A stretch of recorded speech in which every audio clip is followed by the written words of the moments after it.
This is an RNZ podcast. Hi, I'm Kathryn Ryan. Each week, our political commentators analyse the latest happenings in Parliament and beyond.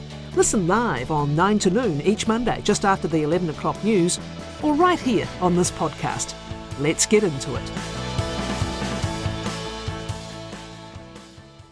Let's recap the news of the day before politics today. The United States President Donald Trump has again urged Iran's Revolutionary Guard to lay down their arms in a newly released video on the strikes on Iran, saying that the assault could go on for 4 weeks. He said combat operations would continue with what he called full force until all objectives are achieved, adding that the US-Israeli strikes against Iran were, quote, right and, quote, necessary to eliminate the, quote, bloodthirsty terrorist regime. The strikes have killed more than 200 people, according to Iranian state media, with hundreds more injured. 9 have been killed in retaliatory strikes in Israel and others injured. Also in retaliatory strikes in the UAE, 3 deaths and 1 in Kuwait. The US says 3 United States troops have been killed and others injured. Latest satellite images, which have been verified by the BBC, show the US and Israeli strikes have damaged Iranian military and naval bases. Iran has set up an interim leadership council to select the next supreme leader, who would also be Commander-in-Chief. Coming out this morning also, our time, have been responses from various leaders. Earlier, Australia's government expressed support for the United States, quote, acting to prevent Iran from obtaining a nuclear weapon. More recently, the British Prime Minister Keir Starmer says the UK is going to allow the United States to take defensive action from British military bases.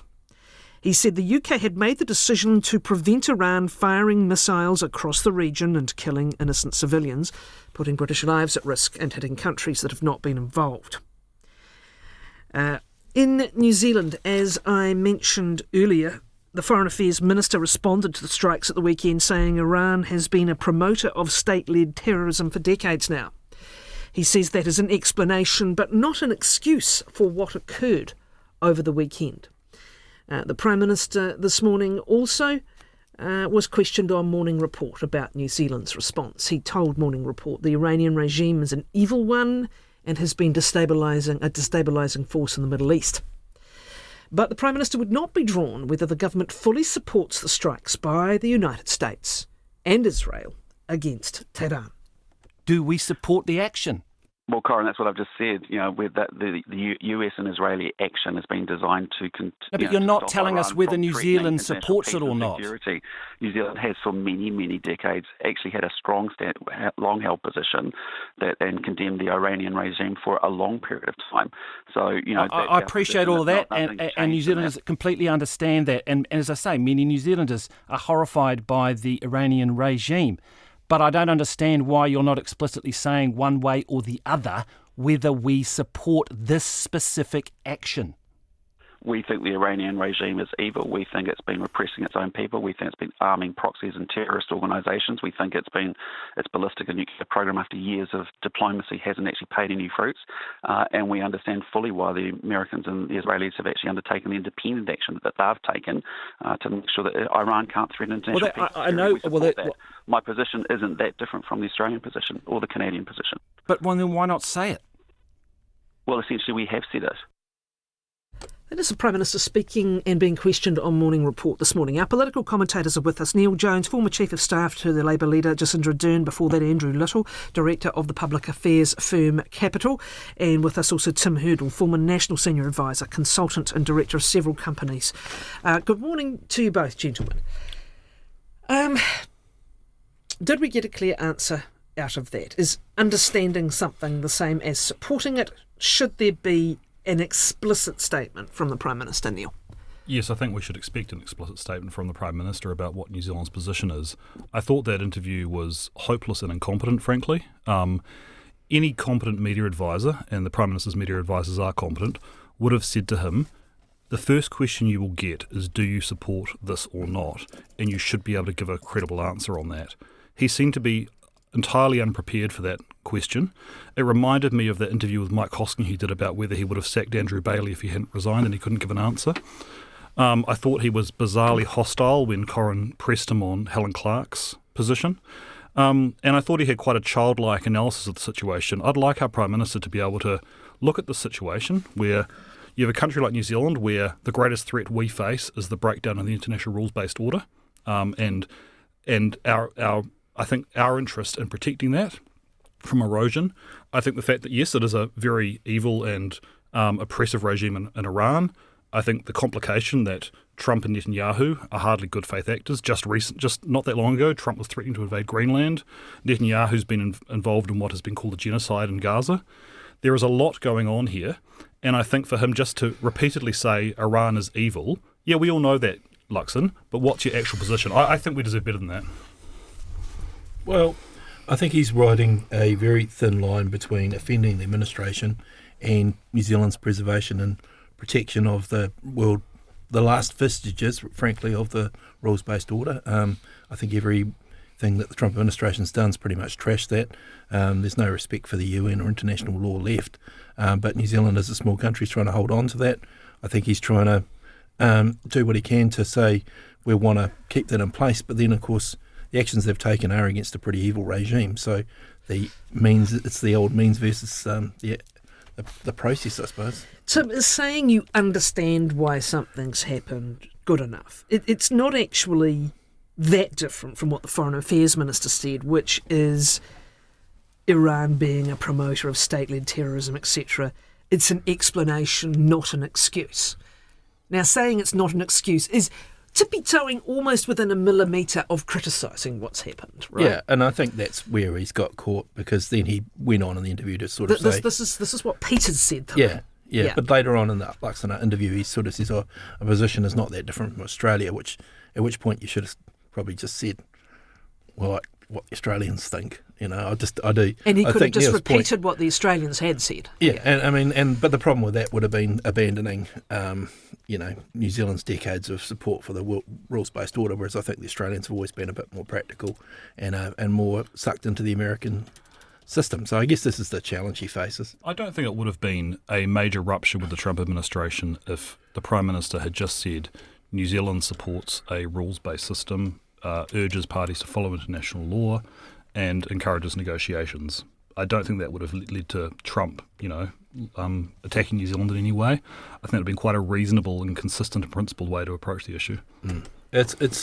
I don't know how you would how that would go down in Washington, because they are super hypersensitive about this, and with the backdrop of the trade wars and tariffs and things like that, I think there's a recognition that there's a them with us or against them kind of attitude in Washington, and I think they'll be very fearful, the Americans of the New Zealand of an American response. To be clear, the Australian joint statement by the Prime Minister and the Foreign Affairs Minister, we get to a point where it says we support the United States acting to prevent Iran from obtaining a nuclear weapon and to prevent Iran continuing to threaten international peace and security. They use the words, right? Okay. What of the significance of this going forward? As always happens, you remove a leader, what happens next? A very complex process by the sounds of it.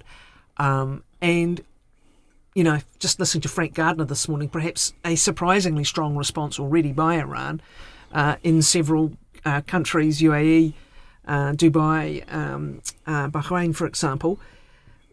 Where does this leave... What is the certainty or uncertainty about the next few weeks? And again, how does our government manage that? We just don't know what will happen. And this is the thing. I mean, the experience of Iraq and Afghanistan shows that it's one thing to kick the door down, but we don't know what happens next. And there is a world where, magically the Iranian opposition rises up, regime falls, there's free elections, a liberal democratic Iran, that'd be lovely. But history suggests that it will be far more complex and bloody and fragmented than that. Well, also with no boots on the ground, will it happen at all? Well, it may not happen at all. Yeah. And so, and I go back to, the US has not made a case. Trump has not made a case. He hasn't been, remember when Bush invaded Iraq? For all their breaches of international law and all that, they went through a UN process. They went through they went through the UN process. They went through arguments within Congress. They made a case. This case has not been made. We haven't reached, we're not at the point of an imminent threat from Iran. Trump just 6 months ago said he had totally obliterated Iran's nuclear program. So I just don't think the case has been made. I think it's very uncertain what happens next. And I come back to what's New Zealand's interest here.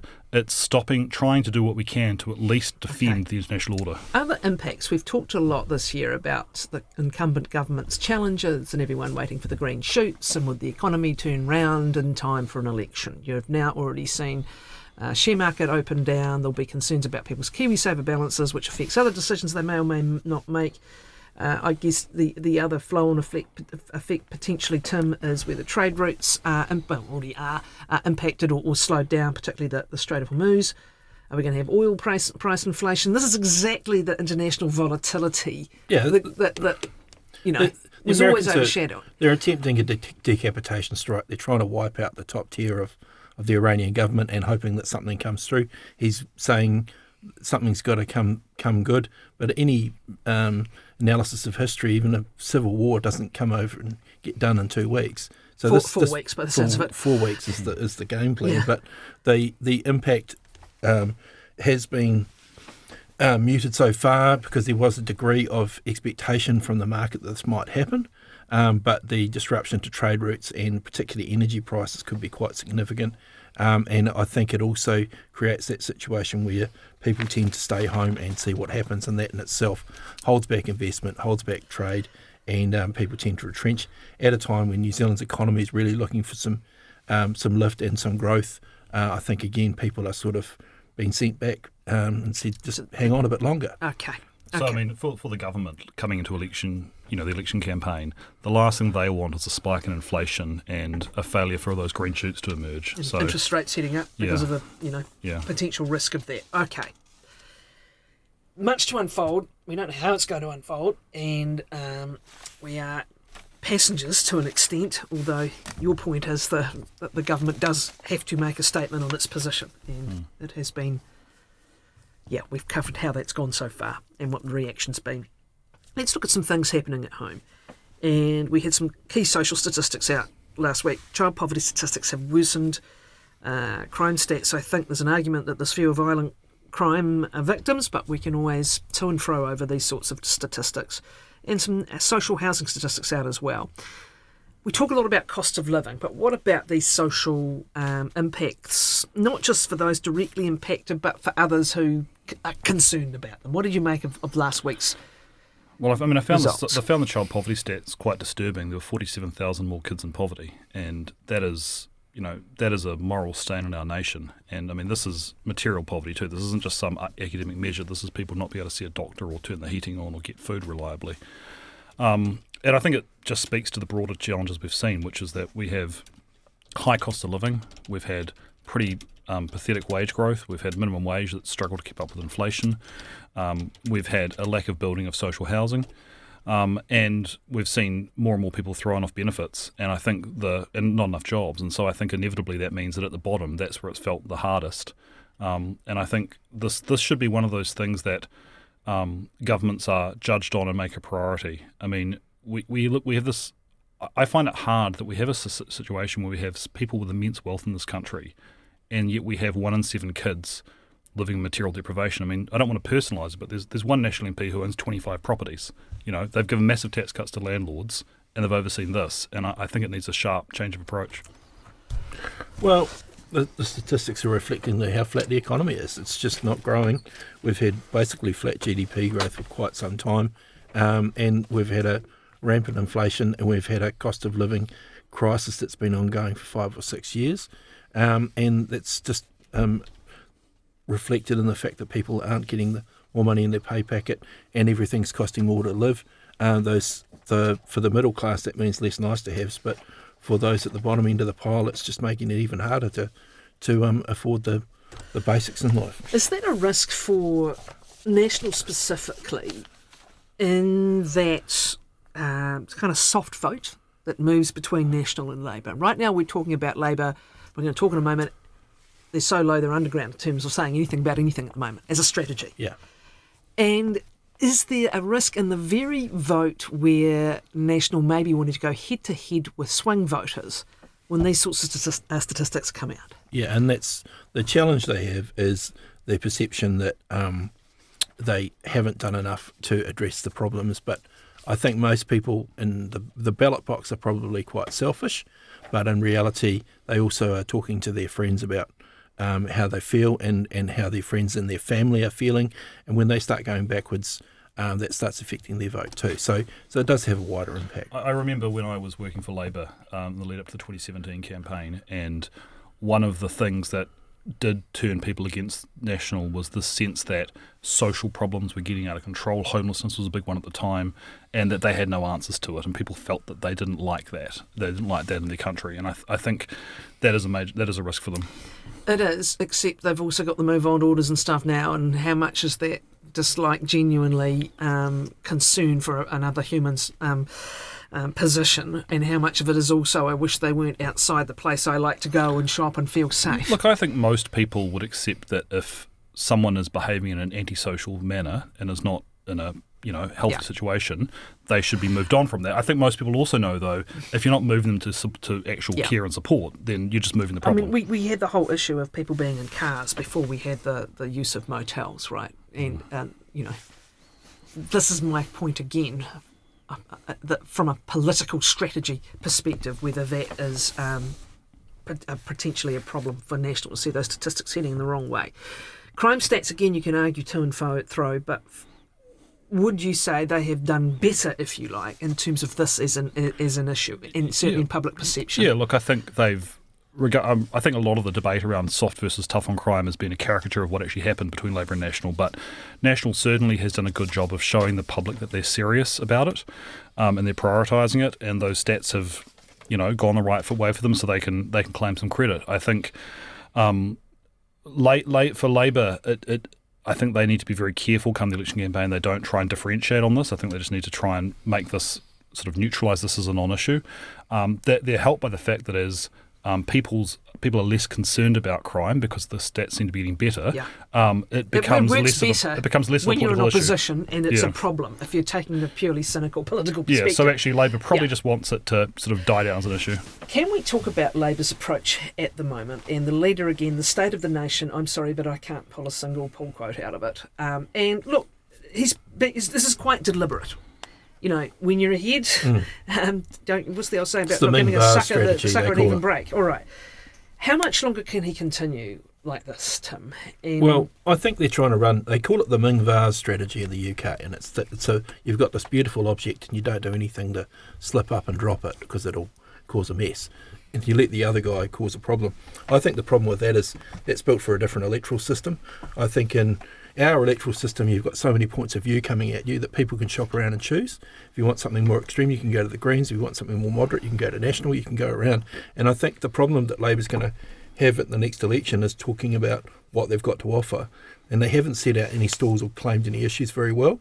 They might be getting ahead on the freshwater poll or the Ipsos poll on some of these metrics, but you couldn't actually point to a policy that they've got that they can go out there and say, well, that's actually a solution or an idea we're going to do.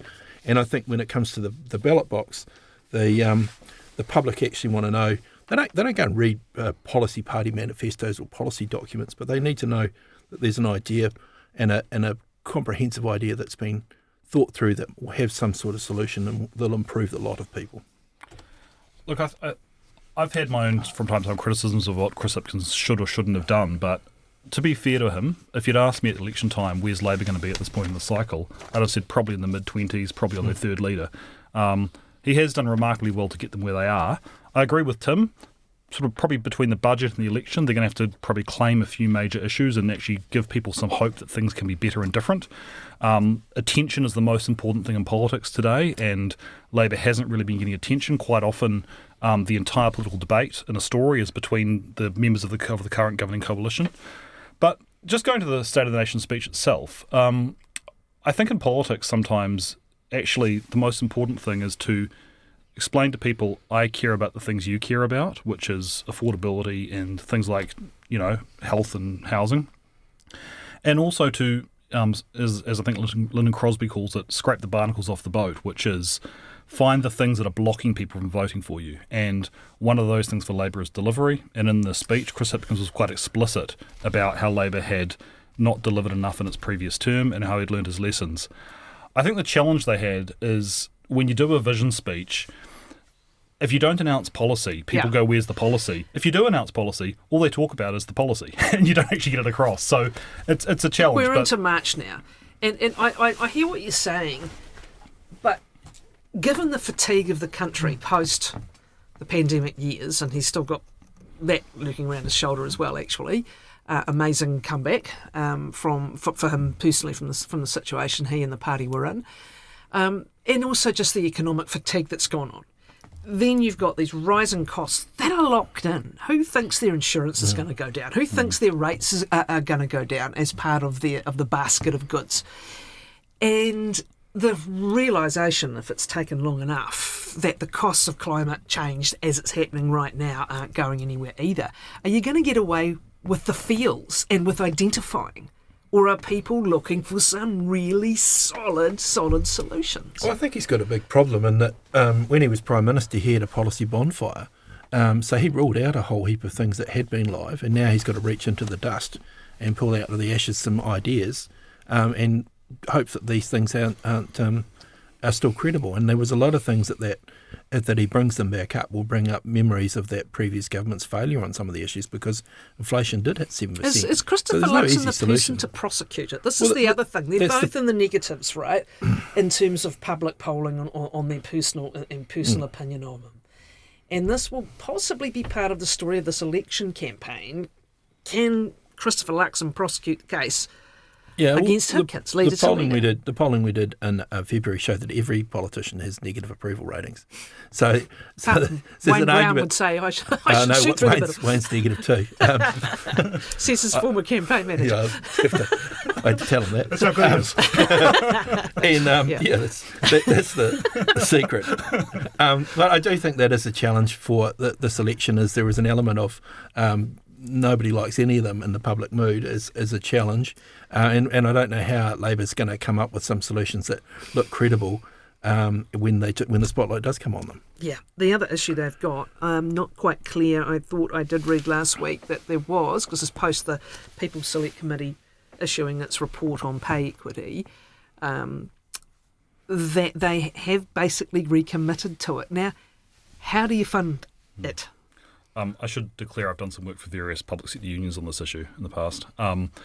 I think Labor just has to find a way. If the Labor Party stands for anything at all, it's for advancing the interests of low-paid workers. I think they let down the care and support workers very badly in the last term of government by not concluding that agreement. It's going to be hard. This government has hollowed out the tax base through its unaffordable tax cuts. Growth has been anemic, so there's very little new money. It'll be difficult, but I think however they do it, there might be some reprioritisations. They may have to look at revenue. I think these are people who do important work, have been underpaid, have been discriminated against, and had their rights taken away from them dead of night. And I think Labor has a moral obligation to restore it, and they just have to make it work. Tim, this is another key point, actually. We've seen it in previous elections when there's a really big gender skew. Like I recall back, I think, in Don Brash's years, like when there's a really big gap. It's phenomenal. What's it looking like at the moment? It's 3-1 women to men. Men are sort of very much on the right, and women are very much on the left. And then the skew's even more pronounced in the demographics. So the younger generations who are young men are on the right, young women are on the left to quite extreme points. And this is the sort of, I call it the TikTokisation of politics, where people are getting their feeds from their own individual tubes. They're not following it through curated media like they were. Yeah. And I think this is where this next election will be very hard to pick, because you might, in the old days, you used to watch the One News bulletin or you listen to Morning Report and you're all watching the same thing. People are getting information now through their screens on their phones, and they're seeing different feeds and different information. We do know who votes the most, though. Some of them are still watching One News. Yeah. I guess my point is... But interestingly, not to the same extent, and a lot of them are watching it online now. So they watch it delayed. Look, I haven't watched a live television bulletin for years, but I still watch the key channels every night, okay? So that's a slight sort of differentiation as well. I guess my point is, when the skew gets too drastic, particularly for one of those major parties, for National or Labour, it gets hard for them to win. Now, is National's situation with women worse than Labour's situation with men, relatively speaking? Pretty much, yeah. Yeah, it's I mean, there's a real fight. And every different demographic has a different fight, because in the older men vote, there's a fight between New Zealand First Act and National. In the sort of women's vote, it's a lot about Labour versus Greens versus... That's interesting. So the men's vote is so split, and that's where National's fighting its own coalition we're getting to this multipolar political situation now. And this is, I think, something important for Labour strategically, is while they still have to look at winning votes from National to get to 50% with their coalition, they can't ignore the left flank. You look at Keir Starmer's Labour Party in the UK, where they're being eaten alive by the Greens, most recently in the Gorton and Denton by-election. Labour can't afford to hemorrhage votes to the Greens. They do have to maintain their progressive credentials.